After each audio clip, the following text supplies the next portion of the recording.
Bien, pues vamos a continuar con nuestra exposición acerca de la virtud y específicamente la prudencia. Esta es la tercera entrega. Decíamos en la entrega pasada que un concepto que teníamos que entender, que era necesario aprender para comprender de forma más correcta, más adecuada, no solamente la virtud de la prudencia, sino las demás virtudes como la justicia, como la humildad, como la templanza, la fortaleza. Decíamos, este concepto es el menosprecio. Decíamos también que lo íbamos a tener que desarrollar en más de un capítulo y aquí en esta entrega vamos a tratar de redondear los aspectos más importantes que nos van a dar una base fundamental en todo lo que vamos a seguir estudiando acerca no solamente de la prudencia, sino de las demás virtudes. Los invito a que prestemos mucha atención porque esto es esencial. Y nuestro punto de partida hoy va a ser el pasaje de 2 Corintios 10:12. Lo leo de la versión Reina Valera 1960, que dice: porque no nos atrevemos a contarnos ni a compararnos con algunos que se alaban a sí mismos. Pero ellos, midiéndose a sí mismos por sí mismos y comparándose consigo mismos, no son juiciosos. Bien, este versículo en la Reina Valera 60 con la terminación no son juiciosos se queda un tanto corto para lo que es necesario que entendamos, para ampliar nuestra comprensión de qué es lo que dice la palabra de Dios con respecto a aquellos que dice se juzgan a sí mismos, por sí mismos, se comparan a sí mismos, ellos son su propia medida. ¿Qué es lo que dice la palabra de Dios? ¿Cómo los presenta? Vamos a ver varias traducciones. Dice la traducción de la palabra: son necios, carecen de entendimiento esos que se comparan a sí mismos por sí mismos, dice la versión de la Biblia latinoamericana. No entienden nada, lo traduce la Reina Valera 1602 y la palabra de Dios para todos. No saben lo que hacen, dice la Nueva Versión Internacional. Y es curioso que esta gente que normalmente tiende a compararse y a ser ellos la medida y ser ellos como los que parten el queso, como se dice, normalmente lo hacen basándose en que en que saben mucho, como que son más sabios, importantes, pero dice la nueva traducción viviente, lo traduce como que ignorantes. Y finalmente la traducción en lenguaje actual y la traducción Dios habla hoy traduce este pasaje: compararse con uno mismo es una tontería. Y vamos a retomar el pasaje donde nos quedamos la semana pasada, en Romanos 12, versículo 3, que dice: digo pues, por la gracia que me es dada a cada cual que está entre vosotros, número uno, que no tenga más alto concepto de sí que el que debe tener, sino, número dos, que piense de sí con cordura. La palabra en griego ahí es sofroneo, que es, decíamos, la palabra que se traduce como prudencia o con alguno de sus sinónimos, en este caso cordura. Por lo tanto, podemos leer aquí también que piense de sí con prudencia. Y número tres, conforme a la medida de fe que Dios repartió a cada uno. Y entonces aquí ya esto nos pone una premisa, que la forma de pensar de sí mismo con cordura, con prudencia, sin tener un concepto más alto de uno mismo que el que debe tener, para llegar a ese punto, la medida no soy yo mismo. La medida no soy yo. Es la medida, es la fe que Dios repartió a cada uno. En el contexto de este versículo 3, el versículo 2 de Romanos 12 nos dice: no os conforméis a este siglo, es decir, no tomen la forma, no se hagan a la manera de esta era, dice, sino transformaos por medio de la renovación de vuestro entendimiento. Es decir, hay que renovar el pensamiento, hay que dejar de pensar como piensa este mundo, ¿no?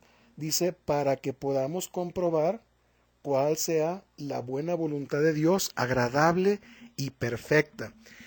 Es una tontería que uno se ponga a sí mismo como medida, porque por principio de cuentas, si nosotros somos la medida, estamos alejándonos de este principio y no seremos capaces de renovar nuestra mente, de comprobar la buena voluntad de Dios, sino que vamos a hacer lo que el mundo dice, o a ver las cosas como el mundo dice. Y esto es muy curioso. Voy a poner un ejemplo. En el mundo es muy común escuchar frases como querer es poder. Si yo pude, tú puedes. Y pueden parecer frases muy razonables, frases muy eh, sensatas, pero la medida no es la razón que se tenga en lo que se dice, ni lo aparentemente sensato, sabio, coherente de lo que se dice. La medida es la fe, porque mire, hasta ahorita no he encontrado algo que justifique el hecho de decir, si yo puedo, tú puedes, sin que haya ahí de por medio un cierto menosprecio por al que yo considero inferior y un poco levantarme yo.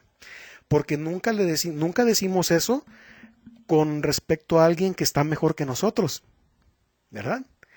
Cuando se dice eso, se dice sobre alguien a quien vemos inferior y estamos, obviamente, nosotros poniéndonos un poco más arriba de esa persona.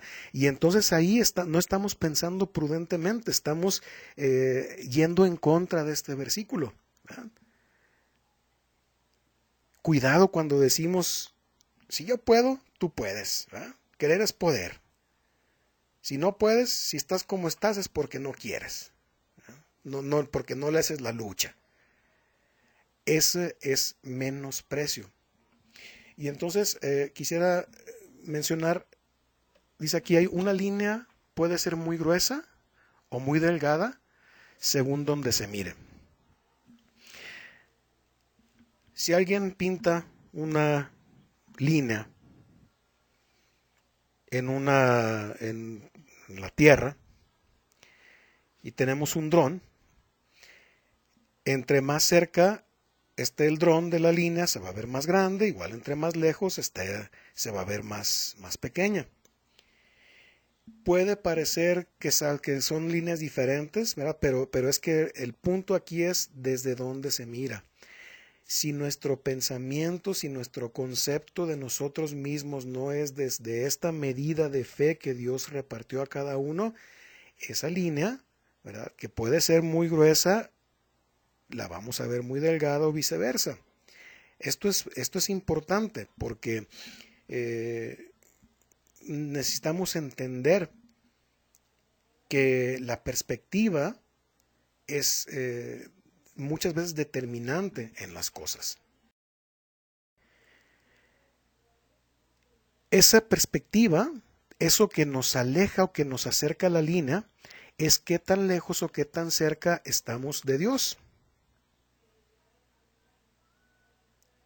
Qué lejos o qué cerca estamos de la prudencia que sale de la boca de Dios, del conocimiento, de la sabiduría que sale del conocimiento de la boca de Dios, o de la prudencia que es según mi propia opinión. En Deuteronomio 8, yo pongo aquí, tenemos un punto de enfoque, y ese punto de enfoque es: no te olvides de Dios. Cuídate de no olvidarte de tu Dios. ¿Por qué? Dice, cuídate de no olvidarte de tu Dios. Dice, porque Jehová tu Dios te introduce en la buena tierra y comerás y te saciarás. Y esto lo vamos a ver, va a tener importancia más adelante.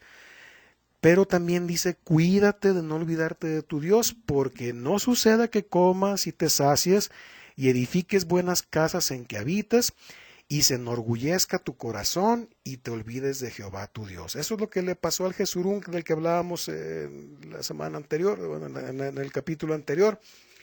Eso es lo que con frecuencia le pasó al pueblo de Dios, lo que con frecuencia le pasa a los cristianos el día de hoy. Y dice, y digas en tu corazón, mi poder y la fuerza de mi mano me han traído esta riqueza. Esto es sumamente importante, y ese punto de enfoque de no olvidarnos de Dios es la diferencia entre qué tan gruesa o qué tan delgada veamos esa línea.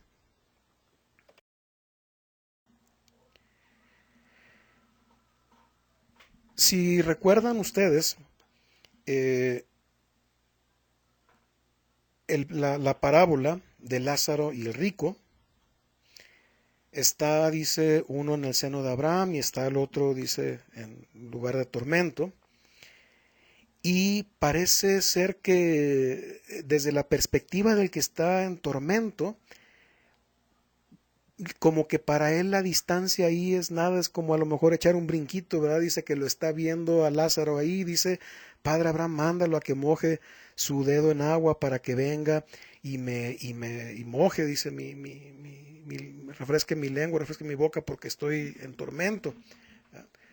Pero desde la perspectiva de Abraham y de este Lázaro, dice, hay un gran abismo que nos separa. Y así sucede. Para el que está en el mundo y que tiene la mentalidad del mundo y que ve las cosas de acuerdo al mundo, la línea es muy chiquita y llegan a pensar que incluso ni siquiera hay división entre lo que están haciendo y lo que realmente Dios quiere de nosotros. Pero el que está viendo desde la perspectiva como en este caso de la parábola del padre Abraham y de Lázaro, dice, hay un gran abismo entre nosotros, hay una enorme diferencia. Y vamos entonces a empezar a explorar esta línea delgada o gruesa según el punto en el que estamos. Y para esto quisiera preguntar, ¿qué sentimos o alguna vez hemos sentido la satisfacción de haber cumplido con un deber, de haber cumplido alguna obligación, de haber terminado algún trabajo? ¿Qué se siente? Y bueno, lo vamos a tomar como punto de partida para ver Lucas 18, del 11 al 12, que dice, está hablando aquí un fariseo, dice, no soy como los otros hombres, ladrones, injustos, adúlteros, ni aun como este publicano. Ayuno 2 veces a la semana, doy diezmos de todo lo que gano.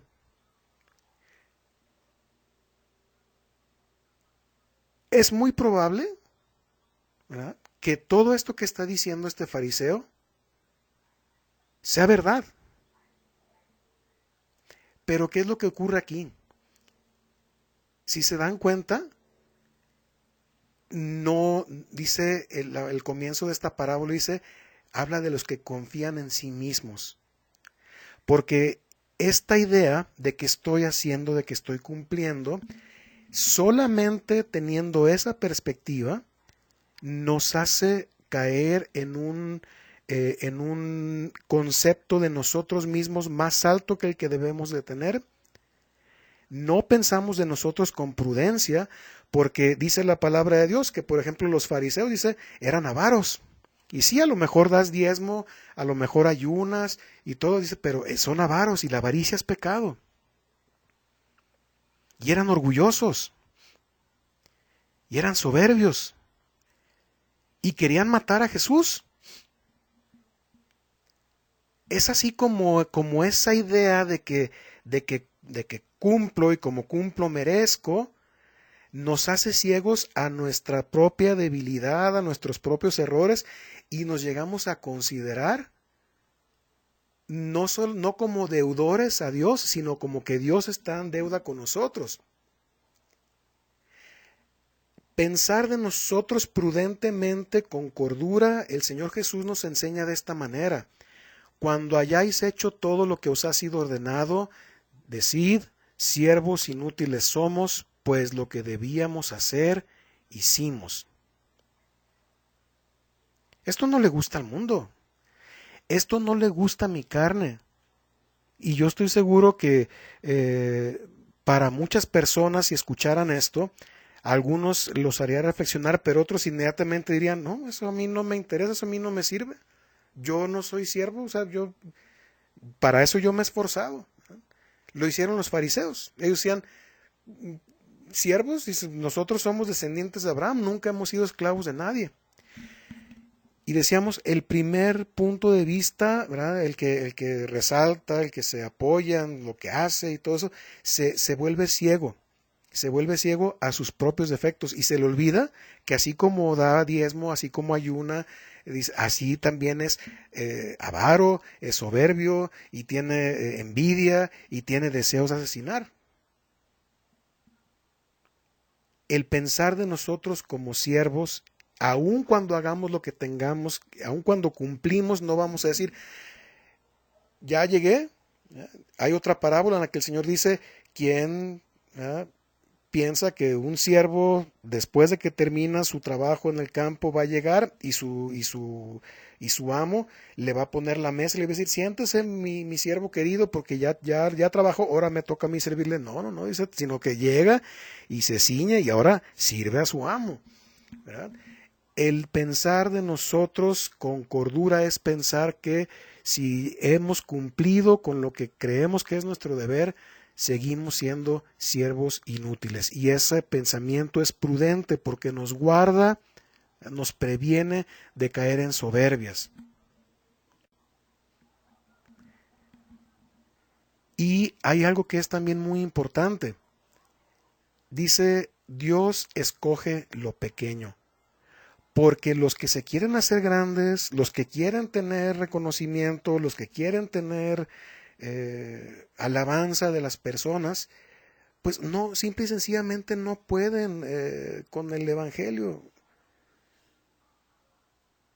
Lo tuercen para que diga que hay grandeza, lo tuercen para que digan que tienen mérito y que tienen importancia, y no.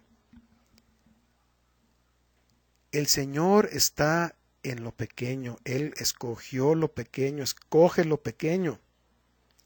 Su manada es pequeña. Son muchos los que andan por el camino ancho y son pocos los que andan por el camino que va a la vida. Y al mundo no le gustan los pequeños, no le gustan los humildes, al mundo le gustan los poderosos, los fuertes, los triunfadores, los exitosos, y eso se ha colado a la iglesia. En las iglesias también, ¿verdad? Es mejor ay, mira ese hombre, qué exitoso, qué bendecido, qué abundancia, etcétera, etcétera. Pero dice, Dios escoge lo pequeño. Al que se le olvida, al que se apoya, al que aprende a confiar en lo que hace, decíamos, se llega a considerar no deudor al Señor, sino en deuda. ¿Me debes, Señor? Mira, todo lo que hago, me debes. O sea, ya bendíceme, ya dame. Tengo que recibir el beneficio de lo que estoy haciendo. Y ese sentimiento nos priva de entender que el Señor nos ha escogido no por ser los más picudos, los más alzas, sino dice porque éramos el más insignificante, y por amor, para guardar el juramento, dice que juró a vuestros padres.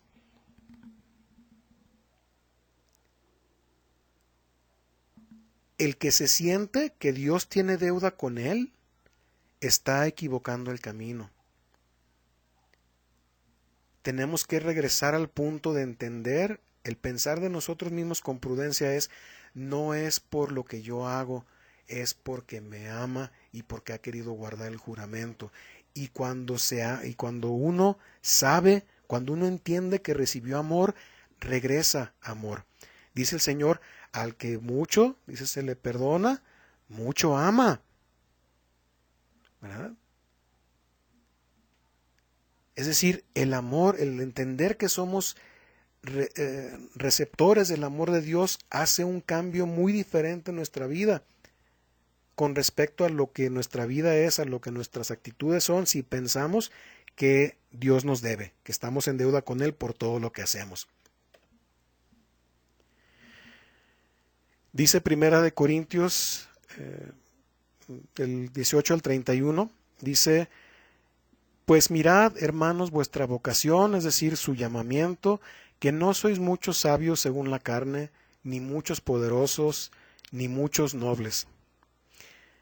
Yo me acuerdo, me llegó a pasar en la escuela, que a veces hacían los equipos de fútbol, los equipos de básquetbol, y se empezaban a hacer ahí, se empezaban a repartir los jugadores entre un equipo y otro, y a veces el equipo que le quedaban con el que quedaba uno, todos eran los más maletas, ¿verdad?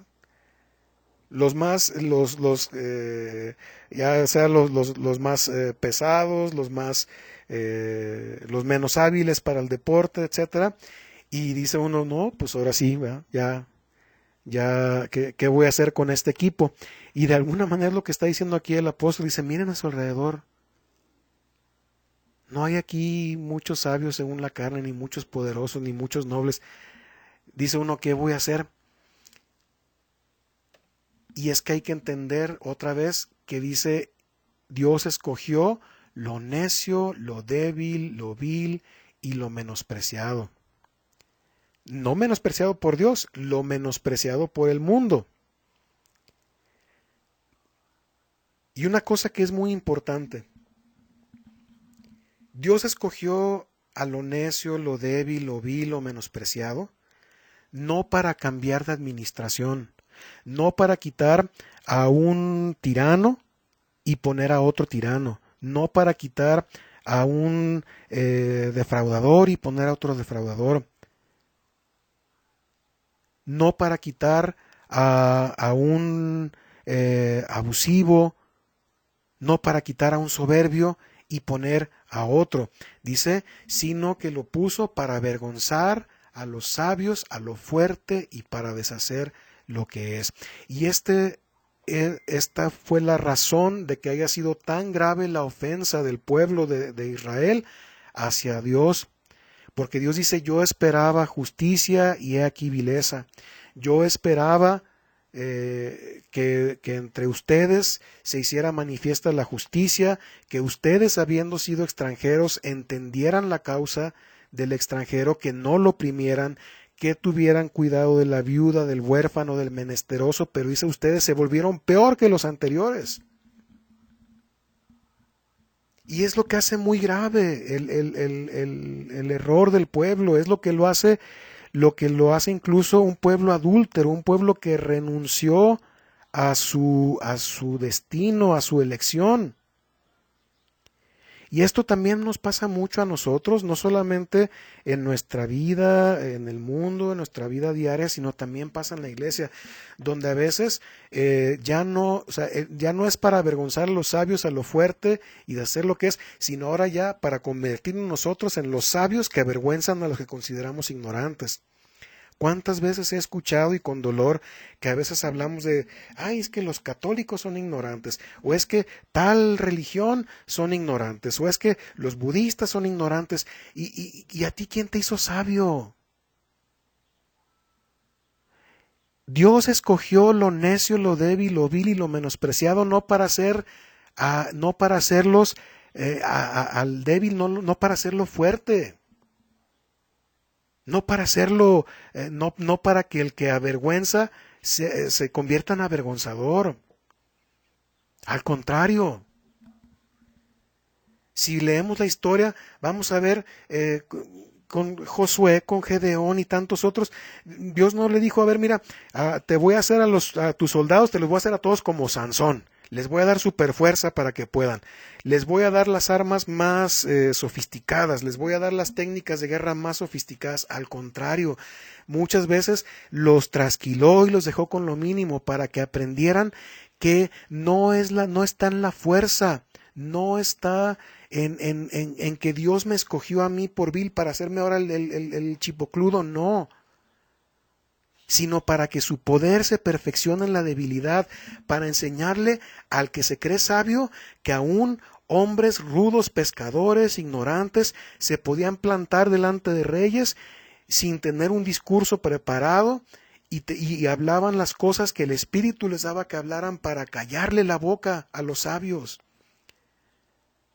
Y no hizo fuertes a los débiles, no les dio la fuerza de Sansón, les dio su acompañamiento y les dio su fuerza para que demostrar que el que se cree fuerte es menos que aquel a quien Dios toma y fortalece. Y dice para deshacer lo que es, para tumbar esa mentalidad de este siglo. Esto es sumamente importante que lo entendamos. No podemos pensar de nosotros mismos con prudencia, ni tampoco tener un concepto de nosotros adecuado si nos queremos de alguna manera pasar del equipo del pequeñito, del equipo del menesteroso, del equipo del necesitado, al equipo del grande, del que lo tiene todo, del que tiene la vida resuelta. Dice, y esto es para que nadie se jacte en su presencia. Me da mucha tristeza cuando veo a las personas que a veces dicen, es que a mí en mi casa no me falta nada y porque he sido fiel al Señor. Hace tantos años que en mi familia nadie se enferma porque soy fiel, porque eso es jactarse. Porque entonces eres tú mejor que el que está sufriendo persecución, eres tú mejor que el que dio su vida por el nombre de Jesús, eres tú mejor que el que sufrió tribulación. No, no, no, no, no. ¿Se dan cuenta? Por eso estamos hablando aquí de menosprecio. Pensar uno más alto de sí mismo, pensar menos del otro, y eso conduce a la jactancia nos ciega.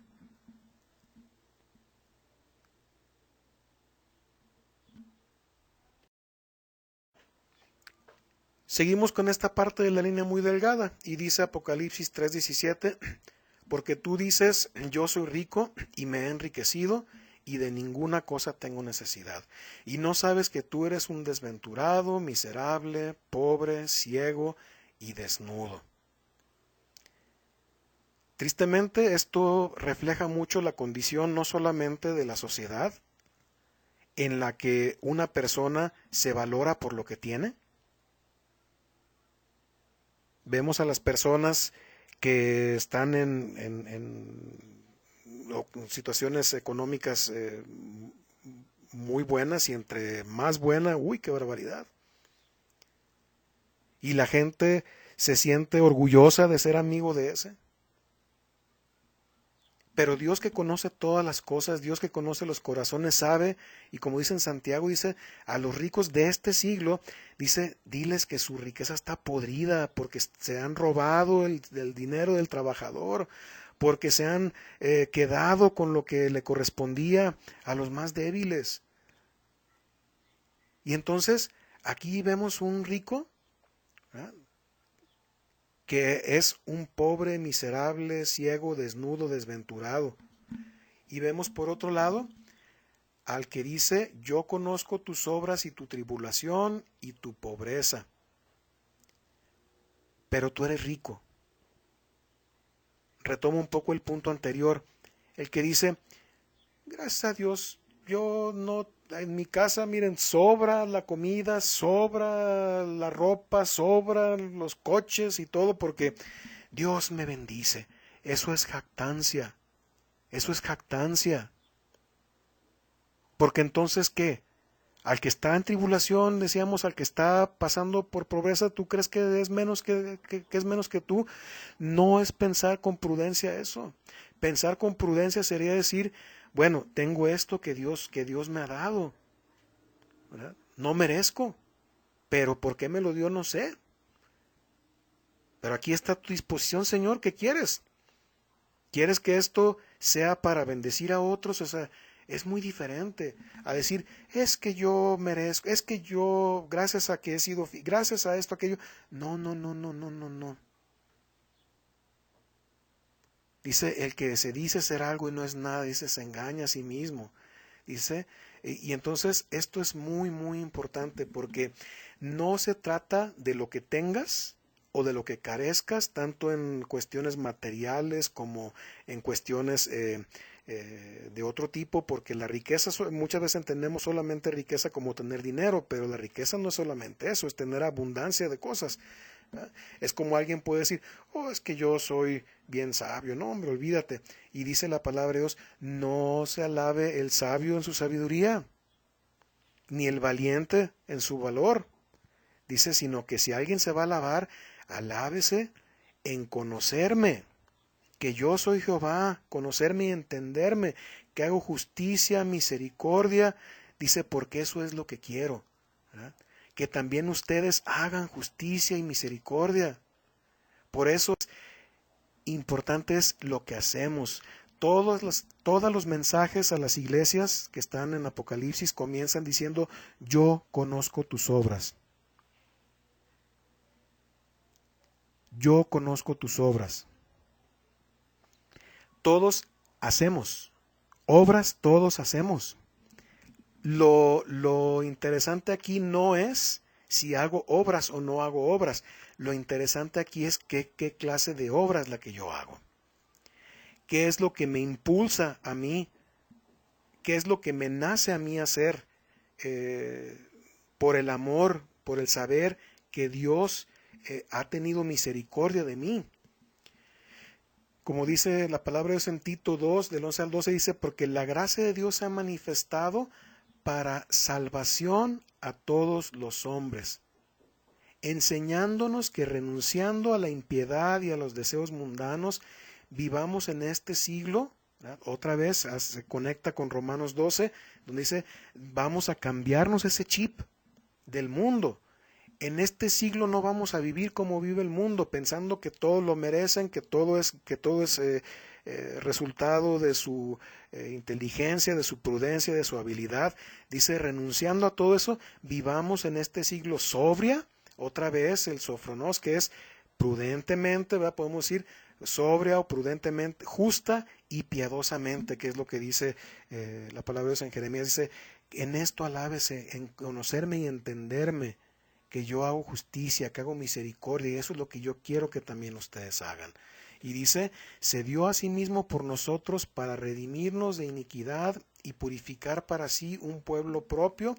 Nos redimió de iniquidad no para que andemos restregándole según eso nuestra pureza, ¿verdad? No para andarle restregando al mundo nuestra sabiduría, dice, sino un pueblo propio celoso de buenas obras. Y esta palabra celoso quiere decir con una disposición ferviente de hacer buenas obras. Por eso dice la palabra de Dios en segunda de Pedro, que el que tiene esto no puede estar ocioso.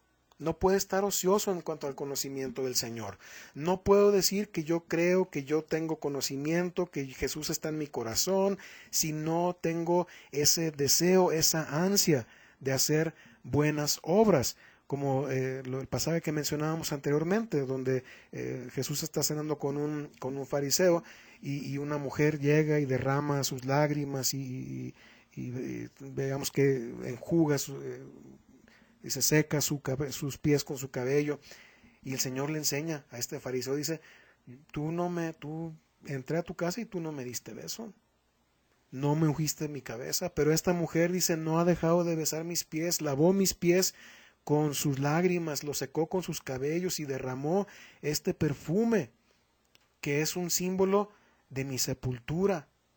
Y dice, porque al que mucho se le perdona, mucho ama. Y ese amor no se puede quedar ahí encerrado, ese amor se tiene que expresar. Y no se va a expresar con cristianos conchudos, con cristianos creídos, sino en las buenas obras. Y vamos cerrando, vamos a retomar este punto con el que iniciábamos, dice, de pensar de uno mismo con cordura o con prudencia. Puede parecer muy sencillo, y ya decíamos, hay una línea muy delgada o muy gruesa, según la perspectiva en la que estemos. Para el mundo la línea es muy delgadita, ellos pueden creer que están, incluso no, que son hasta mejores que el que tiene un conocimiento y un compromiso verdadero con Dios, pero cuando se está del otro lado, cuando se está del lado de la palabra, del lado del Espíritu, a veces nos damos cuenta que es enorme la diferencia. Y por eso es tan importante que seamos capaces de renovar nuestro entendimiento, porque si no renovamos, si no cambiamos el chip, de verdad, vamos a escuchar esto y como dice la palabra, dice, los fariseos lo escuchaban al Señor las cosas que decía, pero como ellos eran avaros, se burlaban de él. ¿Qué me va a decir a mí? ¿Qué me va a enseñar a mí? Esto no es para mí. Y vamos a detallar un poco esto, ¿verdad? Dice la palabra de Dios en 1 Corintios 4, versículos 7 al 8, y aquí estoy citando la Biblia latinoamericana. Pensar de uno mismo con cordura es esto: ¿qué tienes que no recibiste? ¿Qué tengo yo que no haya recibido? ¿Qué tengo que no me haya sido dado? Esta palabra recibiste en griego es ejó. El tienes, perdón, es ejó, que no solamente se refiere a tener de cosas externas, materiales, como pueden ser casas, dinero, posesiones. Ejó también quiere decir lo que tenemos en la mano o lo que tenemos puesto. Tus trapitos, la ropita, lo que tienes puesto, ¿qué tienes que no recibiste? Ejó también es los que están unidos por lazo de sangre, mi papá, mi mamá, mis hermanos.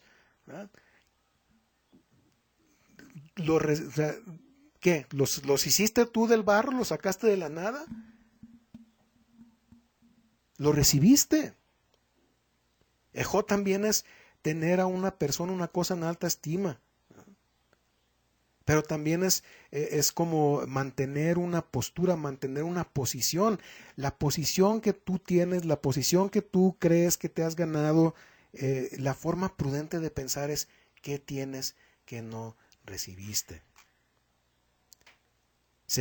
Cuando se empieza a degenerar esto, cuando se empieza a perder, ya toma otro concepto, ¿no? Ya es, mira, yo, lo que tengo, lo que soy, lo que me he hecho. Pero la palabra de Dios nos regresa a pensar con cordura y dice, ¿quién te distingue? ¿Crees que te distinguen tus trapos? ¿Crees que te distingue tu posición? ¿Qué tienes que no recibiste? ¿Crees que te distingue ser hermano, pariente de Carlos Slim o del Changoleón o de quien quieras? ¿Qué mérito tienes? Y nos dice, nos regresa aquí en la palabra de Dios, dice, y si lo recibiste, ¿por qué te jactas como si no lo hubieras recibido? Al mundo esto le cuesta mucho trabajo. Y muchas personas que escuchen esto probablemente van a decir, esto no es para mí. El deseo en mi corazón es que esto pudiera abrirnos los ojos para aprender a pensar de nosotros mismos con prudencia, que lleguemos a entender que cuando yo empiezo a sentirme como que yo merezco, como que yo me regrese este pasaje a la mente y me diga, ¿qué tienes que no recibiste? ¿Qué te distingue? ¿Qué te hace más que el otro? ¿Qué tienes que no recibiste? Y si lo recibiste, ¿por qué te jactas?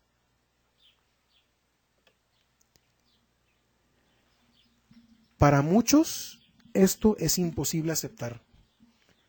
Para muchos es muy sencillo aceptar, mira, ¿quieres salvación? ¿Quieres en este momento, verdad, que pases de muerte a vida y quieres asegurar tu lugar en el cielo? Tú nada más di, acepto a Jesús en mi corazón, lo acepto como mi Salvador. Eso cualquiera lo acepta.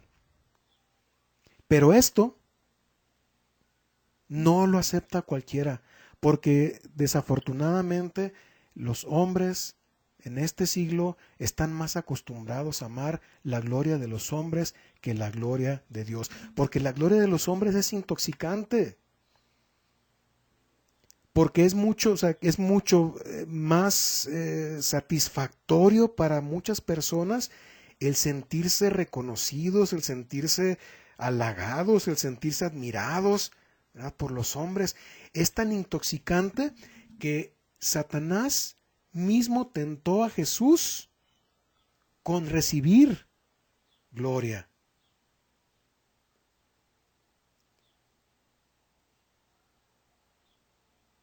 Esto no son palabras mías y espero estarlo presentando de una forma bien fundamentada, bien lógica, bien estructurada para que se entienda por lo menos se pueda asomar uno a que esto no lo estoy diciendo yo, no es mi invención, es la palabra de Dios. Y a que entendamos que si no somos capaces de aceptar esto, que si es más importante para nosotros la gloria de los hombres que la gloria de Dios, estamos perdiendo el camino. Y no importa qué religión profesemos y no importa qué méritos creamos tener, ¿verdad? El que ama más la gloria de los hombres que la gloria de Dios no piensa de sí mismo con prudencia. Miren, yo no sé si ustedes lo han hecho, háganlo y luego me cuentan cómo les fue. Métanse ustedes a una página, ¿verdad?, de judíos mesiánicos, ¿verdad?, que hablan de que creen en Jesús y que Jesús vino a enseñar Torá y etcétera, etcétera. Y se van a dar cuenta, no todos, pero la gran mayoría de ellos se siguen llamando rabí. Cuando Jesús claramente dijo, no le llames rabí a nadie, ni se hagan ustedes llamar rabí, porque rabí quiere decir grande. Y hasta dicen, cuando hablan del apóstol Pablo, aunque no hay evidencia de que él haya sido rabí, ellos sí hablan de él como el rabí. Y no, o sea, de hecho, el nombre que adoptó, porque sabemos que Saulo es el nombre de pila o su nombre original, pero el nombre que él acepta o el nombre que él toma de Pablo quiere decir pequeño, es decir, lo opuesto. ¿Y cómo justificamos la desobediencia? ¿Y cómo justificamos lo otro? Pues miren, nos podemos dar mil mañas y podemos incluso hacernos de la vista gorda, ¿eh? Y mira, a mí dime rabí, total, mira, no te leo el pasaje y se acabó, ¿eh? Se ama más la gloria de los hombres que la gloria de Dios. Pensar de uno mismo con cordura. Citamos ahora Primera de Corintios 4, del 2 al 4, y en este caso estoy citando la traducción de la Biblia latinoamericana. Dice, en cuanto a mí, es de poca importancia que yo sea juzgado por vosotros, o por cualquier tribunal humano. De hecho, ni aun yo me juzgo a mí mismo. Hasta aquí no es pensar con cordura. Esto es como la canción que dice, ¿verdad?, me vale todo. Y fíjense que normalmente quien tiene esta idea es porque está escondiendo algo que sabe que está mal. Y el que dice, a mí que nadie me juzgue, ¿eh?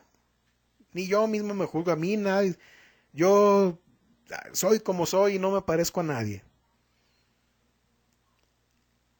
Realmente lo que pasa es que están escondiendo algo. No quieren que alguien los escudriñe, no quieren que alguien los revise, no porque se sientan como que pues es su libertad o lo que sea. No, realmente están escondiendo algo malo. Esta es como una primera etapa de este pasaje y esto no es pensar con prudencia y esto es, les decía, es como la parte más primitiva, ¿verdad? Me vale, yo soy como soy y hagan lo que digan lo que digan y hagan lo que hagan, yo soy yo mismo y se acabó.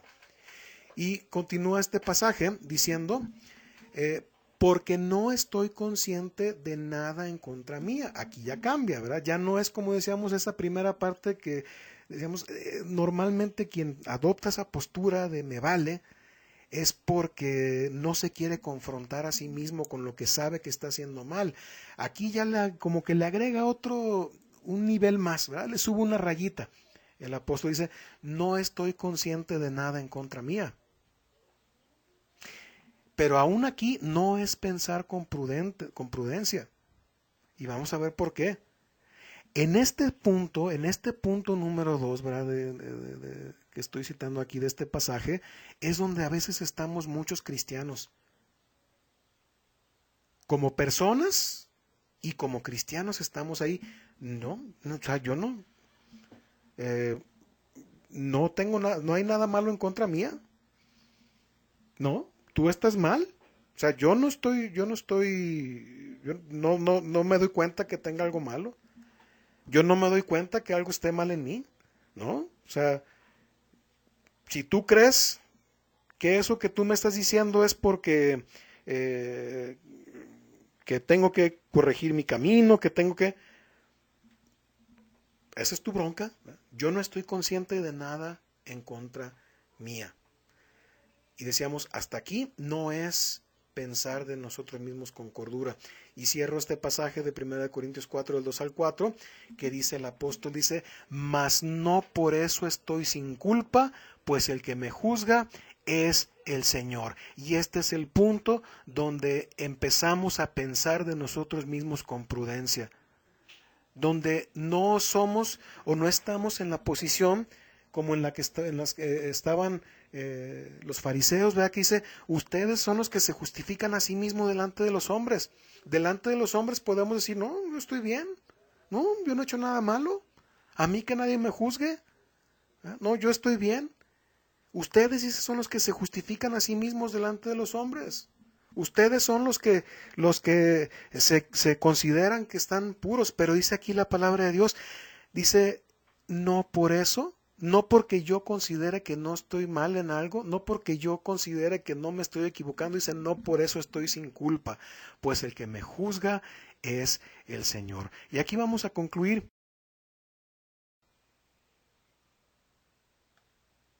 Tomando como haciendo ya un amarre de todo lo que de todo lo que hemos hablado. El pensar de nosotros correctamente, no que nosotros seamos la medida, no comparándonos a nosotros mismos con los demás, sino entendiendo que es el Señor el que me puede dar sabiduría, es el Señor el que me hace sabio, que no debo de pensar yo de mí mismo como que yo soy el sabio, como que yo soy el valiente, como que yo soy el fuerte, porque yo lo que tengo lo he recibido del Señor. Todo lo que tengo, lo que traigo puesto, lo que me pertenece, mi familia, lo he recibido. Y la medida no soy yo, la medida es la medida de la fe, la medida de fe que Dios repartió a cada uno, en donde a uno le dio 5 talentos, en donde a otro le dio 3, y no es más uno que el otro. El Señor sabe lo que le da a cada quien. Por eso decimos, no soy yo la medida, Él es la medida. Y no porque yo no encuentre algo en mí o porque yo no diga que algo, que yo diga, oh no, pues yo estoy bien, ¿verdad? Yo todo lo hago bien. Esa no es la razón, esa no es la medida, eso no es pensar de sí mismo con prudencia, eso es pensar como los fariseos, ¿verdad? Justificarse delante de los hombres. Pensar de nosotros mismos con prudencia es lo que nos enseña la palabra de Dios, dice Salmos en el 19, versículo 12, ¿quién podrá entender sus propios errores? Líbrame de los que me son ocultos. Por eso los sabios se pierden, porque creen que son tan sabios que nada les es oculto. Necesitamos ser humildes para entender que hay errores que se me pueden escapar y que en todo momento tengo que ser humilde delante de Dios y tener esta conciencia. ¿Quién podrá entender sus propios errores y pedirle a Dios, líbrame de los que son ocultos? Dice el versículo 13, líbrame de las soberbias. ¿No? Líbrame de las soberbias. Pensar de nosotros mismos con prudencia es decir, escudriñame, oh Jehová, y pruébame. No es, a ver, me voy a medir con quién. A ver, me voy a medir con el que está, con el que yo veo que está mejor, con el que veo que está más entregado. No, mejor me voy a medir con el que veo que anda ahí de borrachino, lo que sea, y digo, este ve nomás, ¿ah? Borracho, adúlteros y todo, como decía el fariseo. No, no, no, no, no, no, esa no es la medida. Es, Señor, tú escudriñame, pruébame, examina mis íntimos pensamientos y mi corazón. Dice más adelante el Salmo 139, dice, ve si hay en mí camino de perversidad. Endereza mi camino. Dice Job 34:32, enséñame tú lo que yo no veo. Si hice mal, no lo haré más. Eso es pensar de nosotros mismos con prudencia. Este es el tipo de pensamiento que nos puede ayudar a aprender virtud, a humildad. Y esta parte quisiera, lo voy a decir con mucho, de verdad, sin juicio y rogando que se entienda, no como algo que se esté tirando, algo que se esté amenazando. No, veámoslo con humildad. Dice la palabra de Dios, si vuestra justicia no fuera mayor que la de los escribas y fariseos, no, no, no entraréis en el reino de los cielos. Porque no son los ritos que sigo, no son las cosas que yo hago, no son las cosas que yo creo merecer lo que me abre las puertas del reino. Lo que me abre las puertas del reino es el aceptar, conocer la voluntad de Dios, conocer su palabra, andar con Él, cumplir sus mandamientos. Eso es lo que me abre las puertas. No me abro las puertas yo. Dios no tiene la obligación de abrirme la puerta al reino por algo que yo haya hecho. El que se justifica delante de los hombres, de alguna manera, ¿verdad? Esa es la justicia de los escribas y los fariseos. Y el que está en ese canal no entrará en el reino de los cielos. Solamente el que entiende su lugar, solamente el siervo fiel, solamente el que es humilde para presentarse delante de Dios y decirle, Dios mío, examíname, pruébame, hazme entender las cosas que yo no veo. Si estoy haciendo mal, no lo haré más.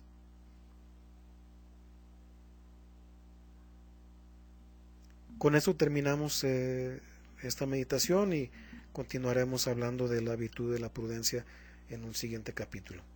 Que Dios les bendiga a todos.